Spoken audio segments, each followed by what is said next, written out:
দেখো বন্ধুরা, আজকে সন্ধ্যেবেলায় আমি একটু ভিডিও করতে বসেছি। ভাবলাম যে কতগুলো ভিডিও বানাবো। এর মধ্যে কি করলো, দুইজন বান্ধবী আমার চলে এসেছে। এবারে ওদের জ্বালায় আমার প্রতিদিন অতিষ্ঠ হয়ে যেতে হচ্ছে। ওরা প্রতিদিন আসবে, চা খাবে, খেয়ে দিয়ে চলে যাবে। মানে ওদের স্বার্থটাই হলো চা খাওয়া। এটা হচ্ছে আমার বড় সমস্যা। আমি না পাচ্ছি ভিডিও করতে, না পাচ্ছি কোনো কিছু করতে। আমি আপনাদের একটু দেখাচ্ছি, এই 2:20 আমি এদের দুটোরে দেখাচ্ছি।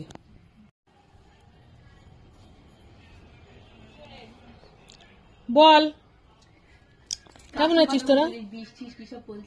ওসব কিছু না রে, এমনি ফোন অন করি এখানে, এমনি চা। আবার গ্যাস হবে তোদের। আজকে চা খাবি কেন? আজকে খেতে হবে না রে, আজকে আমার সব নিরামিষ নেড়ে, সব আমিষ।